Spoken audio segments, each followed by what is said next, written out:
Penelitian ini didasarkan pada permasalahan yang ada pada generasi Z, di mana para generasi Z ini masih menganalogikan bahwa kebutuhan dan juga keinginan adalah sesuatu yang sama.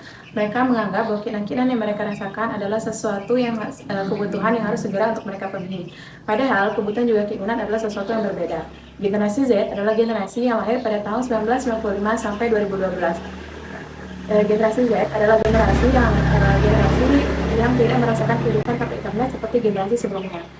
Sehingga dengan kemudahan teknologi dan juga internet tersebut, mereka dicap sebagai generasi yang boros dan juga generasi memiliki perilaku yang konsumtif, di mana mereka lebih memilih untuk memenuhi keinginan mereka dibandingkan dengan kebutuhan. Padahal dari segi pendapatan mereka masih dikatakan minim karena mereka masih belum termasuk ke dalam angkatan kerja. Dari segi pendapatan sendiri mereka masih mengharapkan pendapatan dari orang tua, dari segi pemberian uang saku, keuntungan pada saat mereka melakukan pedagang kecil-kecilan, pendapatan upah paruh waktu dan juga pendapatan pada saat mereka melakukan investasi. Nah, pendapatan minim tersebut mengakibatkan mereka itu tidak bisa memenuhi keinginan juga kebutuhan mereka secara keseluruhan, sehingga mereka lebih banyak untuk membandingkan uang mereka melebihi kemampuan mereka. Berdasarkan latar belakang masalah tersebut, saya merumuskan 3 rumusan masalah, yakni yang pertama, apakah literasi keuangan syariah berpengaruh terhadap purchasing power generasi Z? Yang kedua, apakah gaya hidup berpengaruh secara signifikan terhadap purchasing power generasi Z? Dan yang ketiga, apakah literasi keuangan syariah dan gaya hidup secara simultan berpengaruh terhadap purchasing power generasi Z? Dari segi teori, saya menggunakan 3 teori menjadi rujukan saya dalam penelitian ini. Ini yang pertama, teori purchasing power, yang kedua, teori literasi keuangan syariah, dan juga gaya hidup.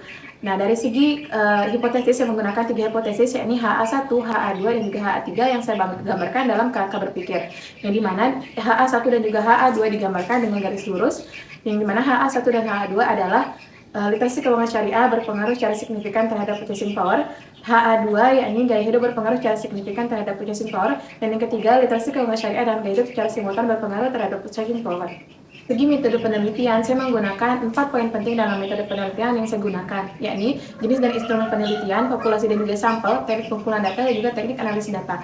Dari segi jenis pendekatan penelitian, saya menggunakan jenis pendekatan penelitian deskriptif kuantitatif, yang dimana saya ingin menjelaskan juga menggambarkan data saya sebagaimana adanya dengan menggunakan angka statistik sehingga penelitian saya berjalan secara sistematis. Yang kedua, yakni dari segi populasi dan juga sampel, saya menggunakan populasi mahasiswa PBUN Mataram angkatan 2019 sampai 2021, di mana yakni sebanyak 1.340 mahasiswa. Dan juga saya mengambil sampel secara acak dari populasi yang saya gunakan, yakni sehingga menghasilkan sebanyak 93 responden.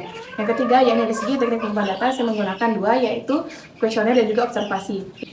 Yang terakhir yaitu dari segi teknik analisis data, saya menggunakan 4 pengujian, yakni uji instrumen penelitian, uji asumsi klasik, analisis regresi berganda, dan juga uji hipotesis. Dari penelitian yang saya lakukan, di mana menghasilkan yaitu yang pertama, literasi keuangan syariah memiliki pengaruh yang positif terhadap purchasing power generasi Z, di mana dapat diartikan bahwa semakin tinggi literasi keuangan syariah seseorang, maka akan meningkatkan purchasing power atau kemampuan seseorang dalam membelanjakan uangnya.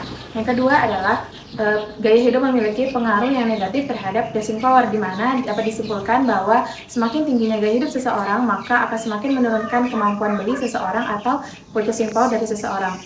Yang terakhir, yakni dalam penelitian ini menghasilkan bahwa literasi keuangan syariah dan juga gaya hidup menjadi salah satu faktor penentu dalam menentukan purchasing power generasi Z. Jadi, yakni sebesar 52,7%, dan sisanya yakni sebesar 47,2% ditentukan oleh variabel lain di luar penelitian ini.